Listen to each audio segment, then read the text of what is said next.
money than they're currently getting. About 14 or 15 get more. Senator Bill Cassidy is misleading people about what is in the bill. Here he is. He said he wants a big part of this debate after he talked about the fact that his son needed major heart surgery. He says one of the bill's sponsors, it's called the Graham-Cassidy bill, Senator Bill Cassidy is misleading people about what is in the bill. Here he is. He said he wants coverage for all, no discrimination based on pre-existing conditions, lower premiums for middle-class families, and no lifetime caps. And guess what? The new bill does none of those things. Mark, isn't Kimmel right? No. Graham-Cassidy does not go to California and New York. It is not a level playing field. And states there are have 34 states that lose money. States with nearly equal population, Florida and Texas, get less than 10%. It is not equitable now. So what we're doing is by well, that's because some states refused to expand Medicaid and others didn't. So that was a decision by those states. When you actually make it equitable, the fact is 34 states will lose money. No, it is not accurate. 34 states will lose money. When you actually distribute the dollars equitably based upon population, there are states that the Obamacare already made winners and losers. We're leveling out the playing field. That is not necessary. That is not, as in my view, it was saying here they get less money than they would have under Obamacare.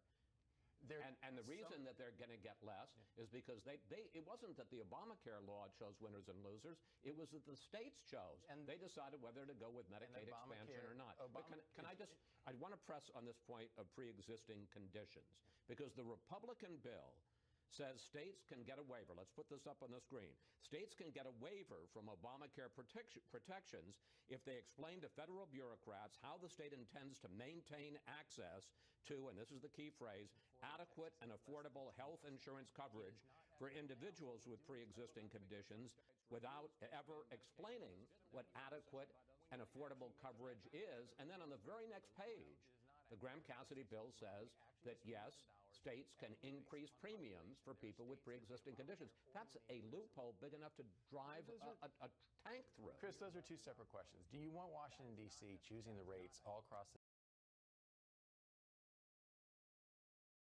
nation for all sorts of factors? That's a different question than guaranteeing pre-existing conditions. The bill guarantees pre-existing conditions. No, it doesn't. You're correct. No, it doesn't. It just says that they have to forgive me, sir. It says that all they have to do is get a federal waiver that they have adequate and affordable coverage without ever explaining what adequate and affordable coverage is. That's not a guarantee. Adequate and affordable coverage will be guaranteed to every one of those states that apply. But what's the definition of adequate and affordable, and what does it mean when a state can raise premiums? That is a separate question. And do you want Washington, D.C. dictating across the country what those rates are for everybody, regardless of conditions? What good is insurance coverage if you can't afford to buy it? Because you're also providing additional financial support to those states so they can make sure those rates stay low for all different individuals and all different classes, including those with pre-existing conditions, Chris. Well, there is no statement as to how much that's going to be. And in fact, it says states can raise premiums for coverage for pre-existing conditions without any guidelines. There's no question it's going to be higher in some states than it is under Obamacare. There's going to be some states higher, some states lower, Chris. Do you want Washington, D.C. sitting... So if you got pre-existing conditions in a state where it's higher, you're out of luck? No, you're not necessarily out of luck, Chris. You're going to make sure that the vast majority of Americans are going to benefit from having lower costs.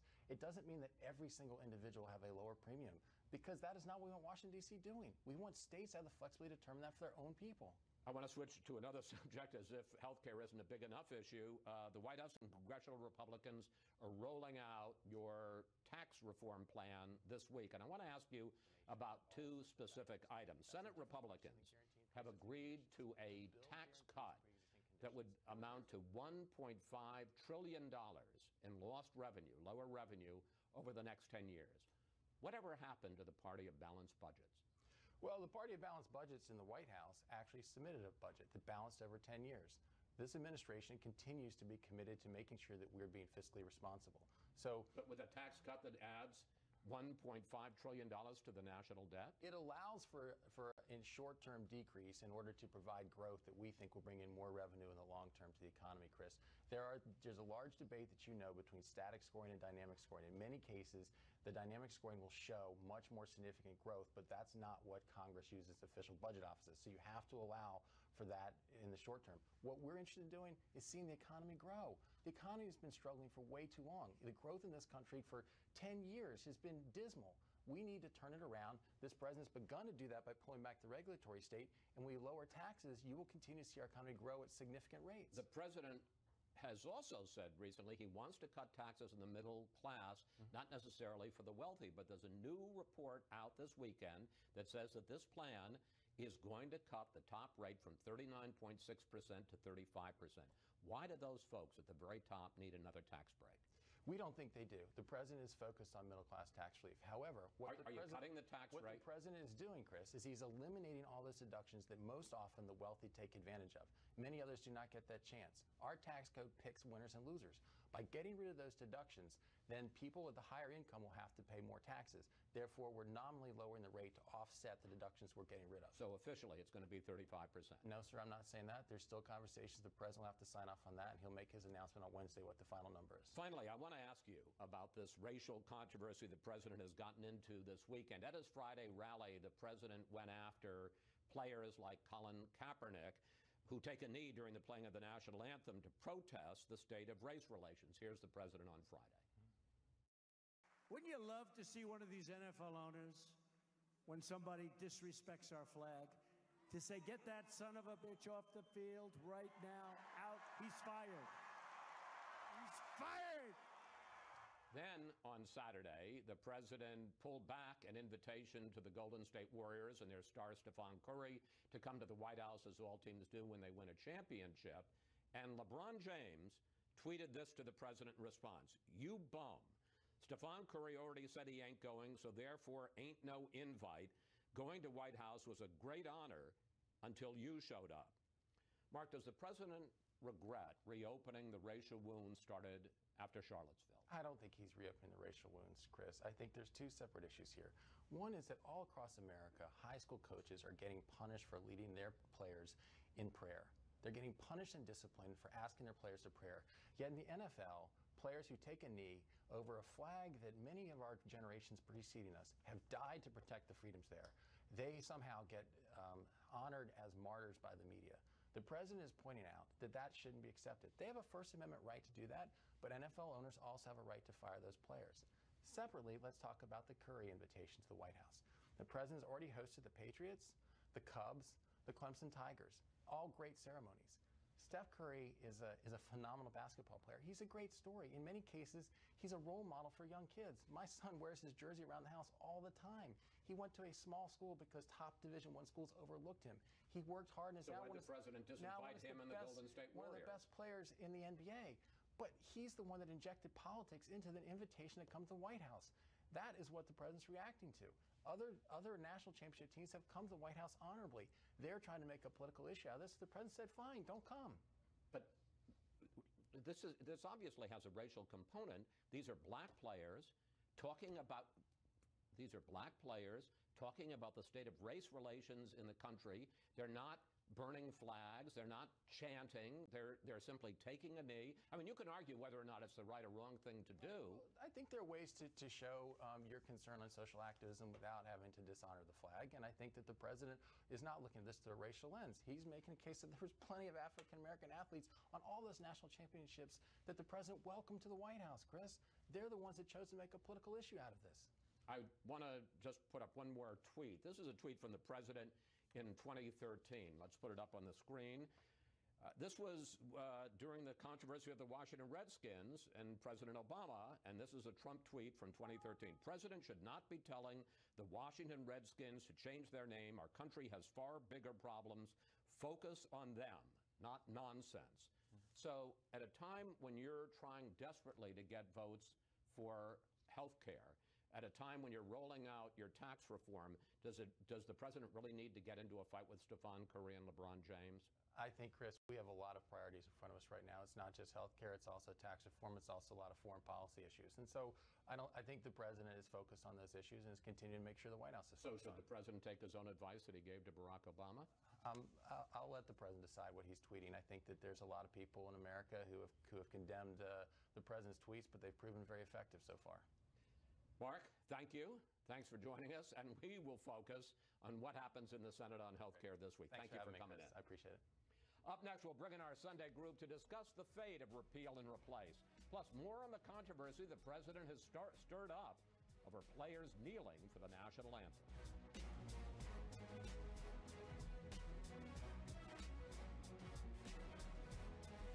ProPlan Brightmind Adult 7 Plus promotes alertness and mental sharpness in dogs 7 and older. The difference has been incredible. She's much more aware. She wants to learn things.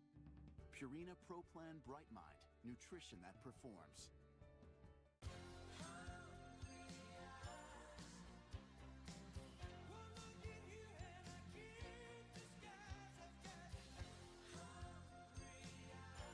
Applebee's 2 for $20. Now that's eating good in the neighborhood. After a DVT blood clot, I sure had a lot on my mind. My 30-year marriage, my 3-month-old business. Plus, what if this happened again? I was given warfarin in the hospital, but wondered, was this the best treatment for me? So I made a point to talk to my doctor. He told me about Eliquis. Eliquis treats DVT and PE blood clots and reduces the risk of them happening again. Not only does Eliquis treat DVT and PE blood clots, Eliquis also had significantly less major bleeding than the standard treatment. Eliquis had both, and that turned around my thinking. Don't stop Eliquis unless your doctor tells you to. Eliquis can cause serious and, in rare cases, fatal bleeding. Don't take Eliquis if you have an artificial heart valve or abnormal bleeding. If you had a spinal injection while on Eliquis, call your doctor right away if you have tingling, numbness, or muscle weakness. While taking Eliquis, you may bruise more easily, and it may take longer than usual for bleeding to stop. Seek immediate medical care for sudden signs of bleeding, like unusual bruising. Eliquis may increase your bleeding risk if you take certain medicines. Tell your doctor about all planned medical or dental procedures. Eliquis treats DVT and PE blood clots, plus had less major bleeding. Both made Eliquis right for me. Ask your doctor if switching to Eliquis is right for you. Like many of you, I want to keep my joints healthy. I've tried just about everything, but nothing really worked. Glucosamine and chondroitin simply aren't enough. Then I found Synedrin's triple action, easy to swallow capsules. Synedrin contains immunodrin, a powerful omega-5 that supports overall joint health and mobility. Try Synedrin today and get your life back. Buy one, get one free this week only at Walgreens. The DR Trimmer Mower is the original trimmer on wheels. And over 30 years later, it's still the easiest way to maintain your country property. Trim along fence lines, against buildings and around gardens. Mow down thick grass and weeds and clean out overgrowth on the rough. Our quick lock trimmer head takes the hassle out of changing cord, making it the easiest to use trimmer ever. Plus the 3-inch thick brush cutter with our unique cutting attachments. You can own a DR for as little as $399.99 with free shipping. Hurry, this offer won't last. Call 1-800-210-2977 for your free buyer's guide and DVD. Learn about the full line of DRs and how you can try one on your own property for 1 year. DR trimmer $399.99 and free shipping is now in effect. Call today. 1-800-210-2977. Online at drtrimmer.com. When people like yourselves turn on television and you see those people taking the knee when they're playing our great national anthem. President Trump wading into a new racial controversy as he condemned players who protest during the national anthem. And it's time now for our Sunday group. GOP strategist Karl Rove, columnist for The Hill, Juan Williams, Julie Pace, Washington bureau chief for the Associated Press, and Kimberly Strassel of the Wall Street Journal. Well, the president's comments about NFL players not standing for the national anthem has reopened the racial controversy that we've seen since Charlottesville and the protests there. And Mr. Trump has kept at it this morning. Here's what he tweeted. If NFL fans refuse to go to games until players respecting our flag and country, you will see change take place fast. Fire. Juan, where is this headed? I think you're going to see more protests today, and I think that as we go into the NBA season, I wouldn't be surprised if there's going to be some kind of expression there. And I'm not only talking about from players, but from fans. When recently we saw in Boston, somebody hung a banner that said racism is as American as baseball. I think this has now created sports as a platform for the discussion of race in the country. And of course, the owners have the right to fire or not hire, in the case of Kaepernick, whoever they choose. But for the President of the United States to be speaking up about firing an ESPN anchor, now about firing NFL players to disinvite Steph Curry. It seems to me that he is now injecting himself and politics into sports in a way that we haven't seen recently. We know about Muhammad Ali, Kurt Flood, go back to Jackie Robinson. And by the way, the gesture being made by Kaepernick is not popular. I think Trump can be effective in terms of speaking to a base of people who think that Kaepernick is wrong. And by the way, I think Kaepernick is disrespecting the flag. It's not something I would do. But his right, and the fact that he is speaking out about something of substance in terms of the relationship between police and the black community, it seems to me that strikes a chord with people, while Trump is playing politics in a way that I think is very divisive and hurtful, especially after Charlotte. Kim, I think it's fair to say that Mr. Trump, if you just look objectively at the numbers, has gotten some of his lowest ratings in public polls on his handling of race relations at a time when he is pushing and desperately needs to get a win this week on health care, when he's going to roll out his new tax plan. Does he really need to even have this fight? No, I mean, this wasn't the best time to have this fight. He's got health care, he's got to focus on tax reform. And we've been seeing as he's been out there doing this push for tax reform in particular, of the role of the president keeping the country focused on this and getting behind a Republican Congress and doing it. Now, that being said, I don't necessarily think that this is President Trump talking about race. This is President Trump. This is actually an issue. It's like a 70-30 issue out there. Americans do not like to see people kneeling and disrespecting the flag. He's talking about this in terms of the flag. But we're talking about black players making a statement about black and race relations in this country. It's a race issue. Well, right, except for that, I think many more people view it as disrespecting the flag. I mean, yes, I guess it's a racial issue, but as Mark Short said earlier, are there other ways that you can, in fact, voice your disapproval with the racial situation in this country without making it about the flag? I mean, the only point I'd make, and I have problems with it too, what he's doing, but the people in power don't get to tell the people who are protesting what's the right way to protest. No, everyone has. That wasn't true in civil rights. I'm not it wasn't saying true in women's they don't liberation. have a right to do it. Everyone has a right to do it, but the fans are not obliged to like it and go to the games and watch TV. Carl? A president has two very valuable assets, his time and his voice.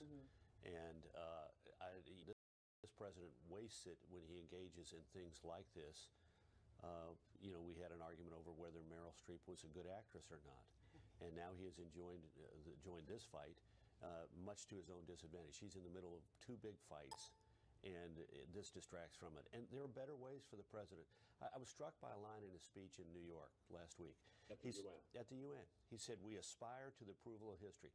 What if instead of standing up and swearing at them, he had said, I understand they have a right to do this, but we stand and respect our flag, not because of America's imperfections, but because we are constantly as a nation aspiring to the approval of history. We salute the flag because of the struggles and the sacrifices of generations of Americans to make this a better country. And that's why we stand, why we put our hand over our heart.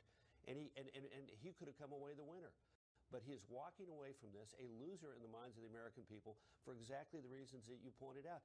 He was against the federal government and against the government interfering in telling the Washington Redskins what their name ought to be.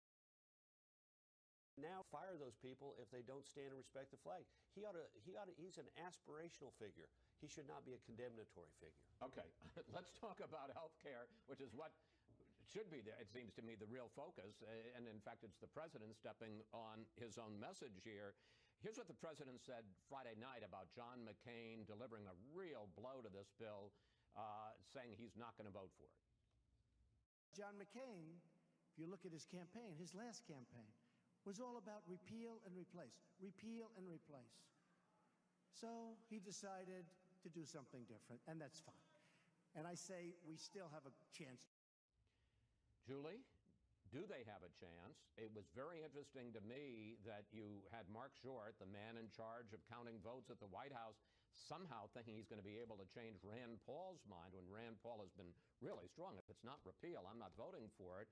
And what about potential changes that are being talked about? Yeah, it's interesting. I've been hearing that from White House officials the last couple of days. There are three senators on the table right now. It's Murkowski, Collins, and Rand Paul.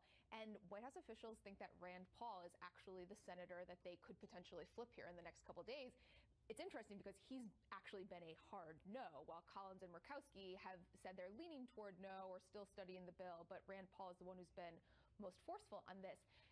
I do think it's hard to see what they could insert in the bill last minute to get Rand Paul to flip, because his whole point is that he doesn't think this bill fully repeals Obamacare. He wants that law to be completely wiped away. There would be a lot of changes that you would have to make that could potentially flip other senators in the process. Murkowski, I think, is possibly still on the table for flipping. Collins was out this morning looking like she's going to be a strong no.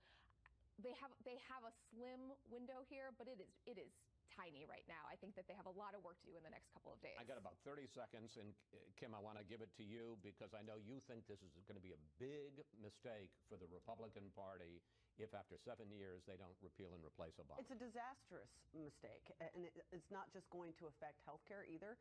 They're going to then again have another defeat headed right into this tax reform debate that they're about to have. They'll be disunified rather than unified, and it does not bode well for their other priorities. All right, we have to take a break here. When we come back, as if all of that wasn't enough, things get personal between President Trump and the leader of North Korea, and the investigation into Russian interference in the 2016 election heats up.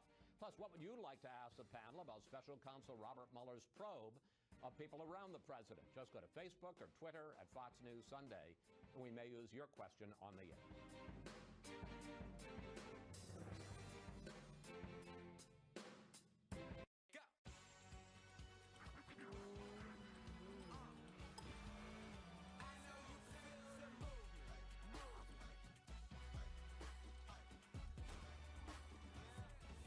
Test drive the new 2018 Acura TLX with precision all-wheel steering. Lease the 2018 Acura TLX for $329 a month for well-qualified customers. Visit your Acura dealer today. Mike and I are both veterans, both served in the Navy. I do outrank my husband, not just being in the military, but at home. She thinks she's the boss. She only had me by 1 grade. We bought our first home together in 2010. His family had used another insurance product, but I was like, I've had USAA for a while. Why don't we call and check the rates? It was an instant savings, and I should have changed a long time ago. There's no point in looking elsewhere, really. We're the Tennies, and we're USAA members for life. USAA. Get your insurance quote today. Need new floors? Empire today makes getting beautiful new floors easy. Impossible? Let me show you. Empire brings hundreds of samples to you. We call it Shop at Home. The floors are high quality and come with great warranties. Plus, Empire handles the installation. You don't lift a finger, and the job's done right. Shop at Home, quality floors, professional installation. That's Empire today. 800-588-2300 Empire. Today, I thought I knew most of what was worth knowing about the war, and suddenly I didn't. Something was happening that was profound, that was irreversible. What was it all about? Was it worth it? Smart people in pinstripes couldn't make their minds up about it. It was extremely traumatic, like the ground was suddenly cut from under you. We just tried to believe that this was the right thing to do.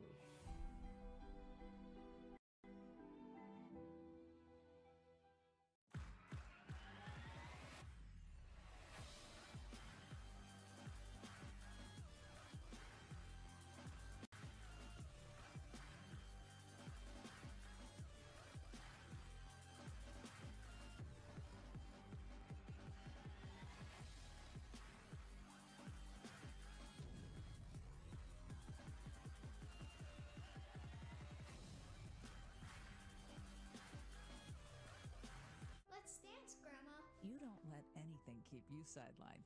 That's why you drink Ensure with 9 grams of protein and 26 vitamins and minerals for the strength and energy to get back to doing what you love. Ensure, always be you. When you schedule with Safe by Auto Glass, you get a text when we're on our way. You can see exactly when we'll arrive. I'm Michael. We're coming. It's right over here. Giving you a few more minutes for what matters most. Take care. Safe Flight Repair. Safe Flight Replace. We can't have madmen out there shooting rockets all over the place. Rocket Man should have been handled a long time ago. Little Rocket Man. We're going to do it because we really have no choice. President Trump keeps taunting North Korea's Kim Jong-un at a campaign rally in Alabama Friday night. We're back now with the panel, and let's give you the latest on the confrontation with North Korea. U.S. bombers flew off the coast of North Korea Saturday. It's the furthest north over the DMZ. They were not over North Korea. They were to the east of it in the ocean. The furthest north they've gone this century. North Korea's foreign minister fired back at President Trump at the United Nations. Here he is. Trump, a mentally deranged person full of megalomania and complacence, the person who is chastised even by American people as Commander in Grief, Lion King, President Evil. And President Trump tweeted in response, if he, the foreign minister, echoes thoughts of Little Rocket Man, he won't be around much longer. Julie, is there a strategy here? Great question. Look, people at the NSC and at the State Department don't find this trading of personal insults to be particularly helpful, but within the president's circle of political advisors at the White House, they are pretty willing to let him take this road. They think that it shows that he's not going to be cowed by North Korea. They think it shows that he's going to give it right back to them. He's not going to back down. Does it solve, though, the actual nuclear problem? No. I mean, right now we're seeing North Korea's nuclear program move in one direction, and that is gaining capacity, continuing to have tests. We're seeing that Pyongyang is not going to back down because of new sanctions from the UN, new sanctions from the United States. So it leaves the Trump administration in the exact same position that the Obama administration was at the end of President Obama's tenure, which is that you're looking to China, you're hoping that China takes some steps that they are, kind of tweaking the edges on right now, but not going full throttle on, and basically the administration is stuck right now. Kim, how do you think President Trump is handling the threat from North Korea? Both this very inflated rhetoric, we knew it's going to come from Kim, it doesn't usually come from an American president, also his handling of the diplomatic and economic situation, especially getting China to try to tighten the noose around North Korea. Well, let's step back and just remember what the point of that UNGA speech was, this United Nations speech was, which was to get the attention of China and Russia. And I think you certainly did that. Now, a lot of the attention has been on the insults, but the goal of the administration was to go in and say, there's a new sheriff in town. This is not the Obama administration, and we will act. If you don't go in and police your own area, then we will do it for you. And I think that message certainly got across, and then combined with the new sanctions that were put in this week.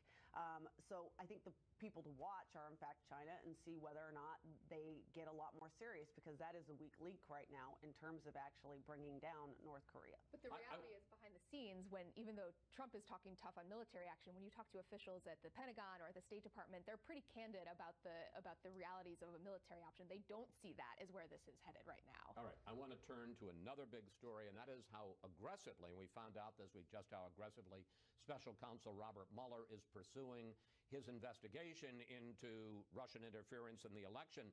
We learned that FBI agents didn't knock, they picked the lock when they stormed into the office of Paul Manafort, the former campaign chairman for Donald Trump, while Manafort was asleep in his home. And then prosecutors told Manafort that they planned to indict him. We asked you for questions for the panel, and here's what we got on from Rhonda Warren. She writes, I know that investigations like this can thing and often lead to others, but what kind of controls are in place to make sure that it's not a witch hunt? Carl, as someone who was the subject of a probe in the Valerie Plame case, you can characterize it. How would you answer, Rhonda? Well, in this particular instance, the FBI had to have specific permission to pick the lock, and they had to go before a judge and get a warrant and justify that action. And they would basically have to prove to the judge that there was a high expectation that Manafort, if they knocked on the door, would be destroying evidence. If they didn't have immediate access, that they could be at that risk. So are you okay with it then? Well, I assume that a judge had to be convinced. Look, let's step back, to use Kim's phrase. I don't think the president has much exposure. I don't think he has any exposure on collusion. I find it hard to believe that Mueller would try and make the case that it was obstruction to fire the FBI director. The president can fire anybody. But I do think Paul Manafort and Mike Flynn have real exposure, not on things apparently connected with the campaign.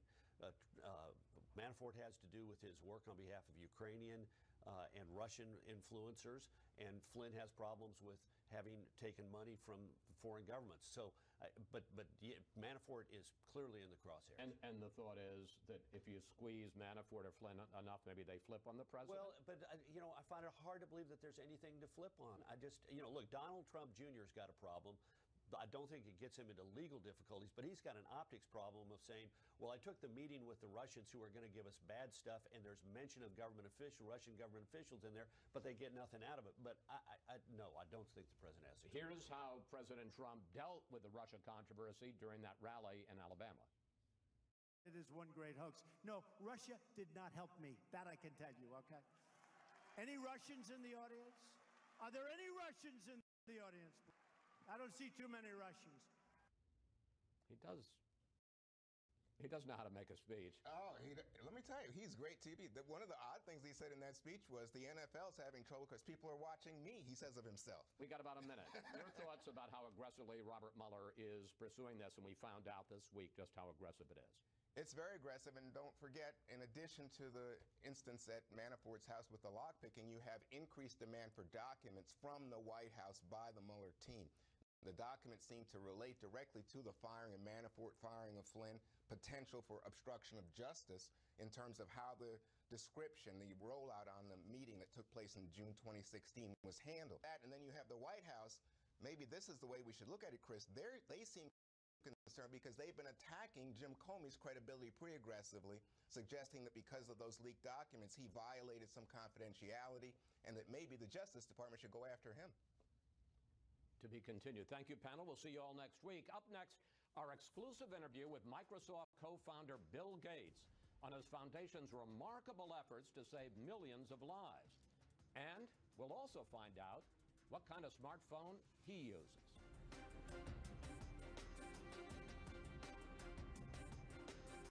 This is me when I feel controlled by frequent, unpredictable abdominal pain or discomfort and diarrhea. I've tried lifestyle changes and over-the-counter treatments, but my symptoms keep coming back. It turns out I have irritable bowel syndrome with diarrhea, or IBS-D, a condition that's really frustrating. That's why I talked to my doctor about Viberzi, a different way to treat IBS-D. Viberzi is a prescription medication you take every day that helps proactively manage both abdominal pain and diarrhea at the same time. So I can stay ahead of my symptoms. Viberzi can cause new or worsening abdominal pain. Do not take Viberzi if you have no gallbladder, have pancreas or severe liver problems, problems with alcohol abuse, long-lasting or severe constipation, or a bowel or gallbladder blockage. Pancreatitis may occur and can lead to hospitalization and death. If you're taking Viberzi, you should not take medicines that cause constipation. The most common side effects of Viberzi include constipation, nausea, and abdominal pain. Stay ahead of IBS-D with Viberzi. His role, his exit, his future. Steve Bannon speaks out to Sean in his first cable exclusive. Monday. Welcome back to Hannity at 9. The DR Trimmer Mower is the original trimmer on wheels. And over 30 years later, it's still the easiest way to maintain your country property. Trim along fence lines against buildings and around gardens. Mow down thick grass and weeds and clean out overgrowth on the roughest terrain. Our quick lock trimmer head takes the hassle out of changing cord, making it the easiest to use trimmer ever. Plus, the DR Doubles is a 3-inch thick brush cutter with our unique cutting attachment. You can own a DR for as little as $399.99 with free shipping. Hurry, this offer won't last. Call 1-800-210-2977 for your free buyer's guide and DVD. Learn about the full line of DRs and how you can try one on your own property for 1 year. DR trimmers start at just $399.99 and free shipping is now in effect. Call today 1-800-210-2977. Online at drtrimmer.com. Big one. Let's talk about when you got braces for the first time. I did have to wear headgear. Pieces of metal in your mouth. Popping off rubber bands, I'm breaking off brackets. Anytime I had to talk, I was like, hey. And by the end, my teeth moved back again. Have you ever heard of invisible aligners? I've never heard of such a thing, honestly. At Smile Direct Club, we believe you shouldn't have to wear braces to get a smile you'll love. We straighten and brighten smiles for 60% less by working directly with top dentists to ship custom invisible aligners direct to you. Each month, we'll send you new aligners that continue to gently straighten your teeth, and our smile guarantee makes getting started risk-free. Super cool, super cute, looks just like my teeth. Wow, $95 a month, really? You never have to go into the dentist's office. Get my full smile back, feel confident again. Why would anyone go back to having braces again, especially as an adult? I really wish this was there when I was a kid. I'm ready to go sign up wherever it is. Is it out there?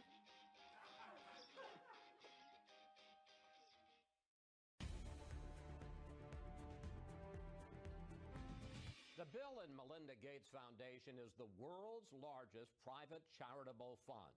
Since its founding, the foundation has given more than $41 billion in grants for public health and development in more than 100 countries, including the U.S.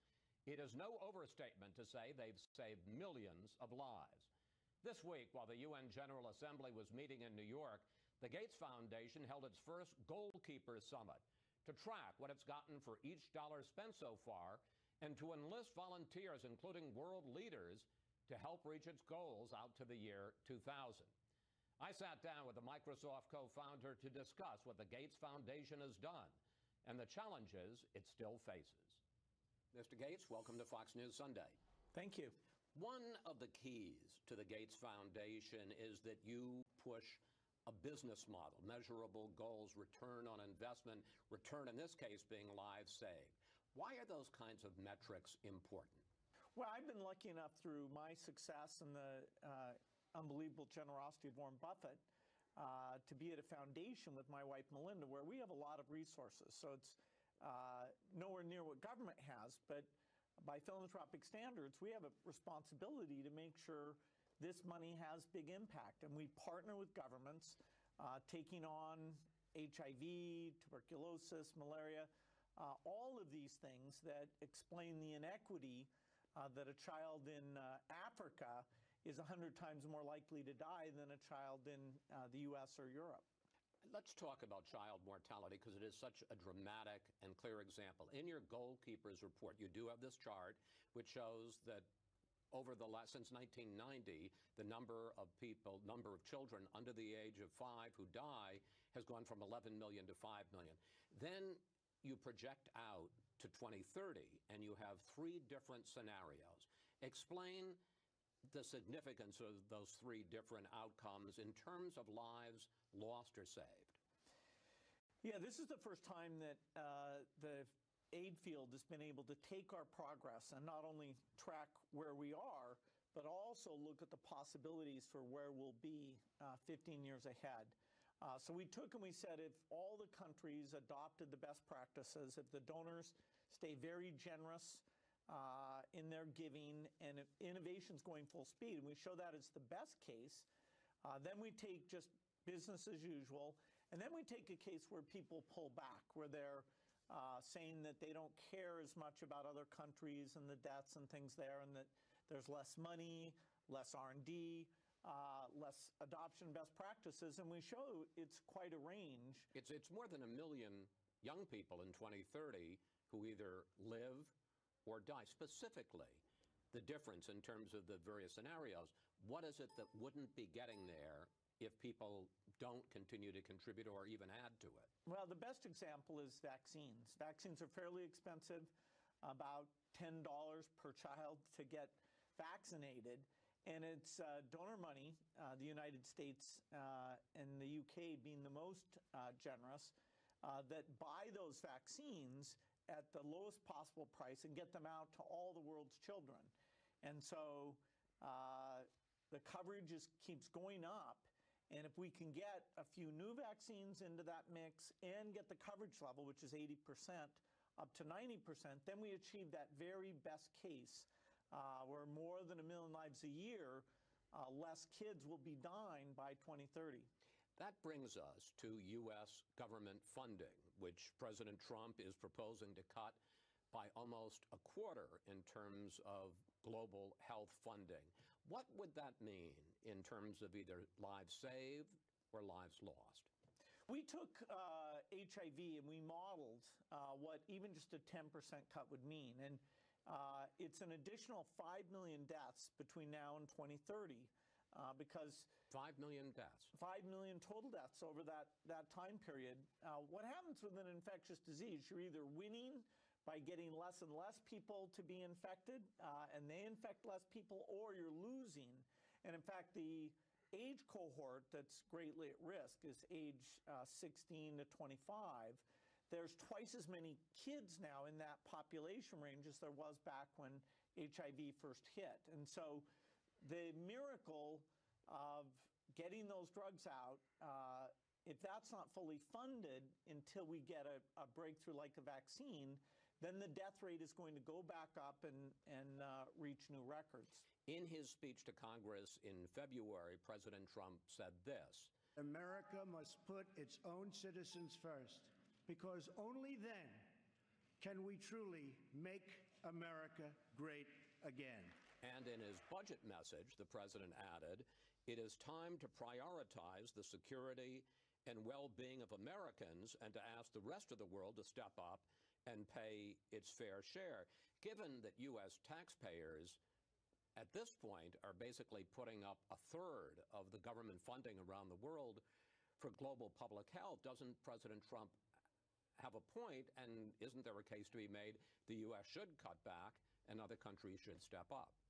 Well, the United States is not giving percentage-wise as much as the European countries. The UK, Germany, Sweden, Norway give 3 times as much as a percentage of their economy. The Not US, in total dollars, but as a percentage of their economy, okay. Yeah, which is viewed as the kind of the fair metric. The U.S. It has a huge economy, and what we have given is phenomenal.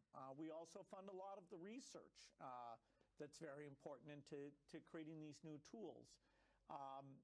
If we back off from the commitments that were actually made under President Bush, PEPFAR, the HIV and the malaria work come from his initiatives, then it would be tragic for these countries, for their stability, for having their health systems be able to stop pandemics early on. And so people like Secretary Mattis have said, if you cut the development budget, you're going to have to spend more on bullets because you're simply not there averting these problems of instability. I wanted to ask you one more question about President Trump, because you met with him as president-elect in December. You met with him again in March, just after he had put out his budget. How did those conversations go? Well, I had an opportunity in the 2 meetings I've had, November and March, to share with him my optimism that innovation in many areas, particularly in these global health issues, but also on energy and education, that the U.S.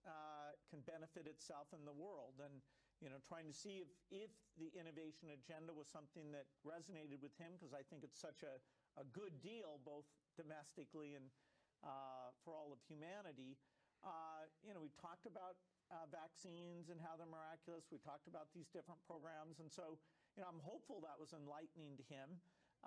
But it didn't have the impact you hoped. Well, in terms of the first budget that he came out with, no, that was a disappointment to us. It was taking the medical research budget called the NIH, bringing that down fairly dramatically, taking the aid programs, including the ongoing HIV commitments, bringing those. So definitely I was disappointed in that. Did he explain it to you? Well, I haven't seen him since that came out.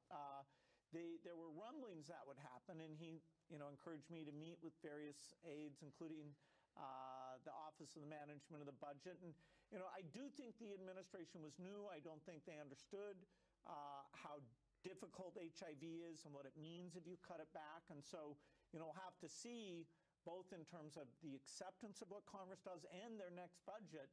I hope that it's much more generous in these areas. I want to talk about Congress because you're now pushing them to put this money back into the budget.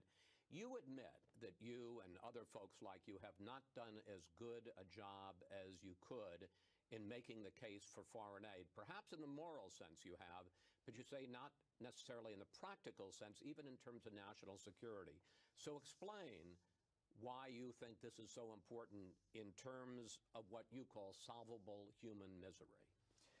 Well, it's always a challenge where a problem is far away that people don't get to see it. If you saw malaria and HIV in your neighborhood, of course, people would volunteer, the resources would come out. And that's why it was so phenomenal when President Bush said these drugs cost $100 a year. The U.S. is going to work to try and make sure no one dies because they lack those drugs. Whether it's instability that leads to migration, like Central America not being stable, and so that creates huge pressure at our borders that's a challenge for everyone, or Africa itself where the population is going to more than double. Stability in the world can either be done militarily or it can be done by making sure that the food and health and education is there.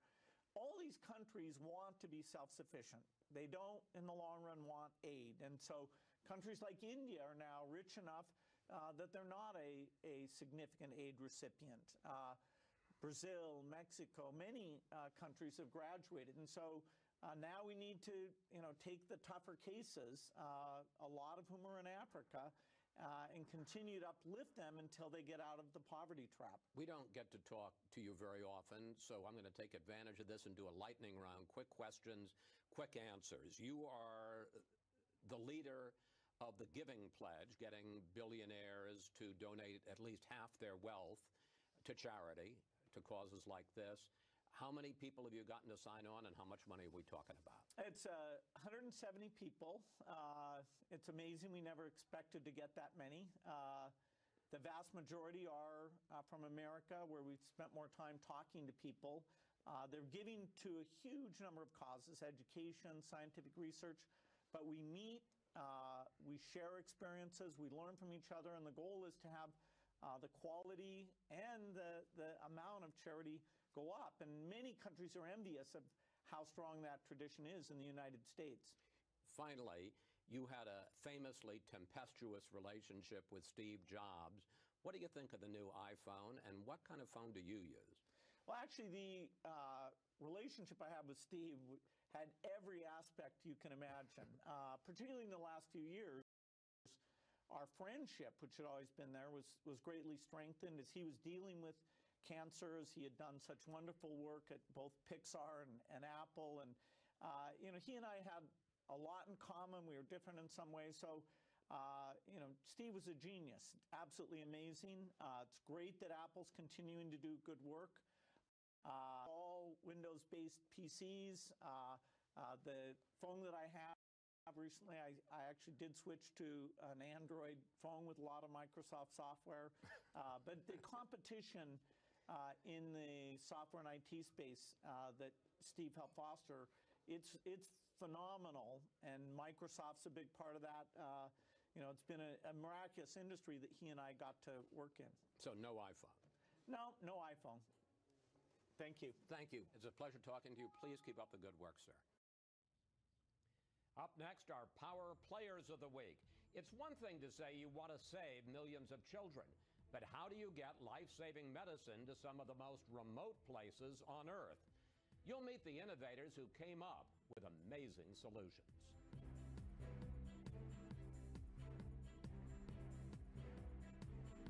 Hi, I'm Johnny Bench. After a Hall of Fame career, it's no wonder why I use Blue Emu Arthritis Cream. Blue Emu's non-greasy, deep-penetrating formula gets down deep into those joints for big-time pain relief. Blue Emu, it works fast and you won't stink.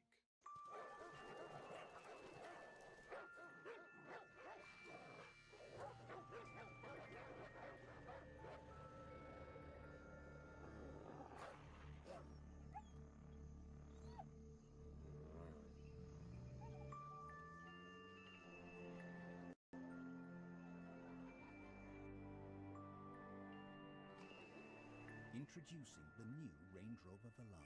Land Rover, above and beyond.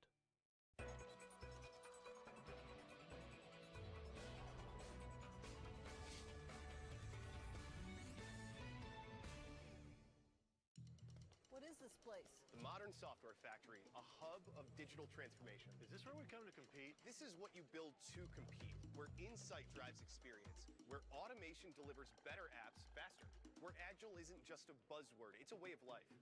What about security? Strong, yet frictionless. All working together at scale. It's about moving to new from old. Oh, that's not right. I'll put mine back on.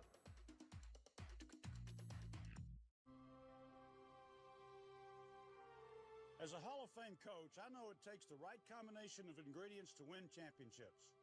Synodrin, powered by Immunodrin, is the most complete joint health supplement on the market today, combining 6 leading ingredients to make the best formula possible. Whether you're a weekend warrior or on your feet all day, why settle for less?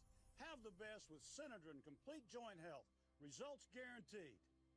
Buy one, get one free this week only at Walgreens.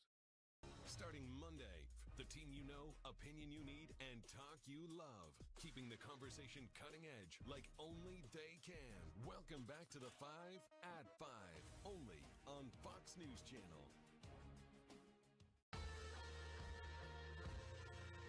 One thing we learned at the Gates Foundation conference is how hard it is to match good intentions with practical solutions. Since the year 2000, the foundation has helped immunize more than 600 million children. But how do you keep vaccines at the right temperature, 40 degrees Fahrenheit, to be effective in remote parts of the world?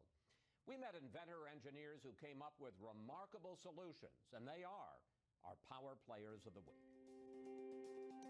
I've met mothers who carry their children several kilometers to be there to get their vaccines, but all too often they find out when they get there, the refrigerator is broken, the vaccines are spoiled, and they've just wasted their time. These are problems that my group wanted to address, and we did that by building a better refrigerator. We call it the MetaFridge, and here it is. The first challenge that we wanted to address with this was how to keep vaccines cold when the power is going out. This whole top of the fridge is actually full of ice. Our innovation was to add a thermosiphon, like this, that's actually inside the fridge. When the thermosiphon is activated, you can see the cold front moving down, and that's heat being sucked out of the vaccine chamber, moved up through the thermosiphon to the ice block, where it slowly melts that ice over a long period of time. So this thermosiphon technology allows us to keep the vaccines at exactly the right temperature, really stably, without any power at all. But what happens when children can't get to a clinic?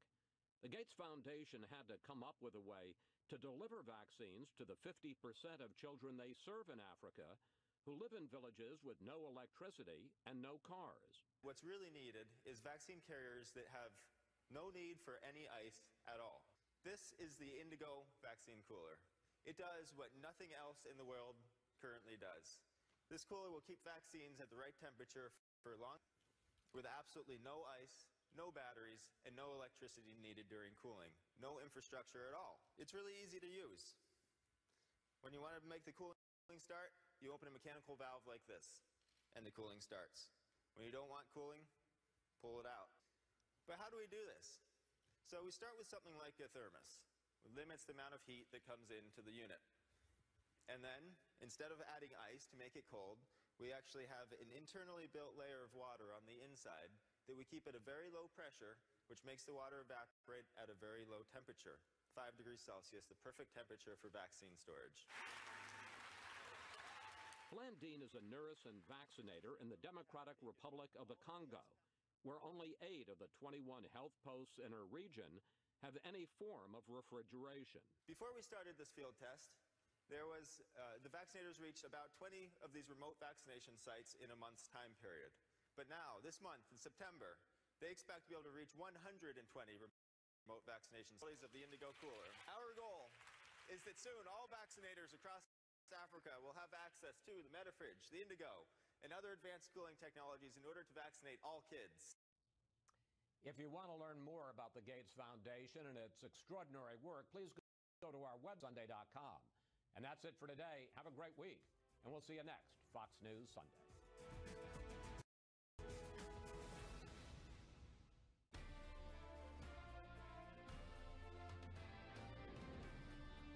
The United States has great strength and patience, but if it is forced to defend itself or its allies, we will have no choice but to totally destroy North Korea.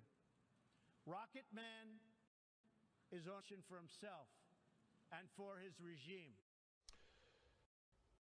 Welcome to the Journal Editorial Report. I'm Paul Gigot. That was President Trump Tuesday in his first address to the General Assembly, where he took on North Korea and other rogue regimes. That warning to Kim Jong-un was followed up Thursday with the announcement of an executive order imposing new sanctions on individuals, companies, and banks doing business with Pyongyang, and with word that China's central bank has ordered its financial institutions to stop dealing with North Korea. John Bolton is the former United States ambassador to the UN and a Fox News contributor. Ambassador, welcome back. Glad to be with you. So since those remarks by the president, Kim Jong-un has now said maybe we will send a missile with a hydrogen bomb over the Pacific. Right. Well, I think it shows he's trying to demonstrate he's not intimidated by everything that's going on. This would be the first atmospheric test in more than 35 years. 1980, I think. Yeah, I think that's probably right. The environmental consequences would be enormous. But the steps that have been taken that you mentioned, the executive order, I think is potentially quite significant. China and Russia don't appear in it. Those are the two targets of that, to make it very specific who's dealing with North Korea, who's aiding it. Well, let's go back to this hydrogen bomb business, because that would be a serious part of the North. I mean, obviously they've been escalating all along, but to do that, as you suggest, in the open air, I mean, would we have to respond to that in some fundamental way? I mean, even militarily? Yeah, honestly, I don't think we should have been sitting back allowing these last several missiles to be fired over Japanese territory. You can argue, well, we didn't think they were aimed there. Missiles can maneuver. And at some point, we're going to have to confront this. Does that mean shooting one of them down or trying to? Yes, I think that's at a minimum. But, you know, the real question now is whether there's a remaining non-military option. And that's where this announcement by the Chinese central bank that you referred to is potentially so significant. What's the problem for the past 25 years has been that China's been two-timing us. They say, yes, we don't want North Korea to have nuclear weapons, but they don't really apply their economic leverage because they fear if they did, the regime would collapse. Now, if China is shifting, that is potentially very significant. I don't think it's too soon to tell, but that announcement was obviously unprecedented. Yeah, if they're banks, I mean, they're the main customer, the main servicer financially of North Korea. If they stop doing that, North Korea is in a much worse situation. The other thing is, I know you're a skeptic of sanctions, and I often am too. But I will say this: the one sanctions that have seemed to work in the past is financial sanctions, because the U.S. financial system is still such a dominant player in the world. And if you can cut off Chinese banks or Russian banks, and you say you can't do business with the world financial system, the U.S. financial system, that really hurts. Well, the issue, I think, is how much China puts up with. You know, Xi Jinping has an important party Congress coming up in October. I don't think we're going to see a lot of additional steps before then. He doesn't want to look like an American lackey before this important event. But also, if you really went after Chinese financial institutions, would they in turn go after ours? So really the question... Would China go after ours? Yeah, to say, look, we're not going to sit here and have our banks impeded without trying to put comparable sanctions on American banks. And that's not a situation you want to get into. I think ultimately you need to talk to China's national interest here.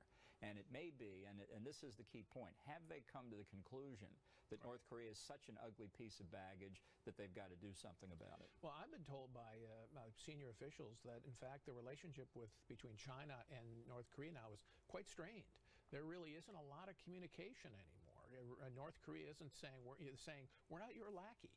Yeah. Look, I think there's a generational split in China. I think the older party leaders who see the rules as lips and teeth, as they like to say with the North Korean party, are being challenged by a younger generation that says it's 1950s strategy to say North Korea is a buffer between us, and God forbid there were military hostilities. We're not going to oblige them by invading China through North Korea. Right. So looking forward, do you really want this regime in North Korea to have the knock-on effect of encouraging Japan or South Korea to get nuclear weapons, driving them even closer to confrontation? So the thing to watch is now how quickly and how firmly the Chinese actually follow through on their promises. I think that's right. But then also Kim Jong-un, through this threat and through his other steps, I think is just making it harder and harder to accept that missiles are being put on launch pads in North Korea aimed God knows where, with what God only knows under the nose cone. What about this back and forth insults? The president calling him Rocket Man, and of course, they specialize in that sort of thing.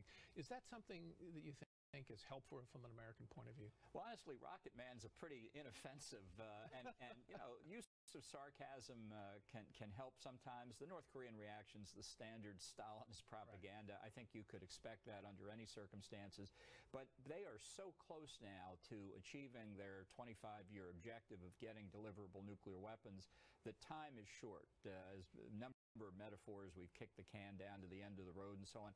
I think that's right. And one thing to keep in mind is not just North Korea's ballistic missile delivery capability that should be of concern to the United States. Anything North Korea has, being a desperately poor country, they will sell to anybody. They will sell their nuclear technology to Iran if they're not already renting a mountain or two to Iran in North Korea. They would sell it to terrorist groups who had hard currency. So that's why President Trump's statement in his Tuesday speech that his objective is the denuclearization of the Korean Peninsula is really key. Because he has rejected the argument Susan Rice, Obama's national security advisor, we can live with. Precisely. We can live with. So that's a very big statement the president made. And you think that the blunt talk that the president, let's say that these were blunt words, is useful as an alert to the world community that I'm going to do this. I am not Barack Obama. And but more than that, I'm going to do something about this. Look, get used to it. It's coming. If there's a chance for a peaceful resolution, it comes more likely when people are convinced that the only alternative is the use of force. All right, Ambassador, thanks for being here. Glad to be with you. Much more ahead as we take a closer look at President Trump's week at the UN. His blunt talk certainly a departure from the style of President Obama, but does it signal a new approach to American leadership in the world? We'll ask our panel next.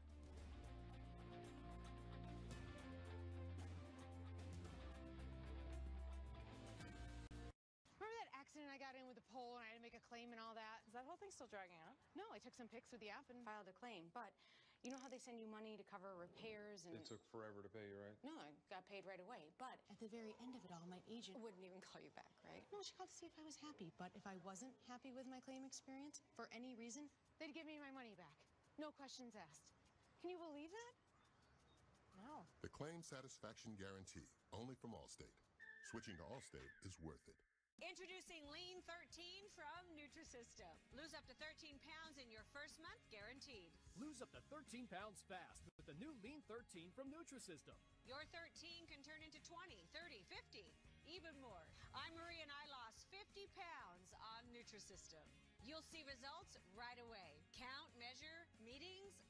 No, not with Nutrisystem. Order your 28-day plan right now and we'll rush you Lean 13. Get specially designed meals, plus 1 week of new Nutri-Crush bars to crush cravings free. And 1 week of turbo shakes to bust belly bloat free.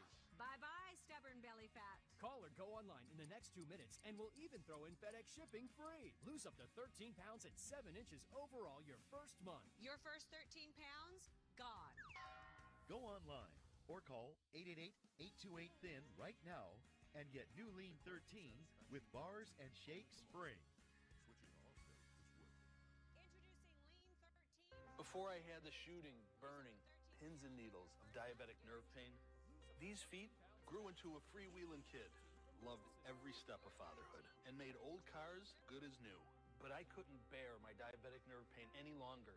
So I talked to my doctor and he prescribed Lyrica.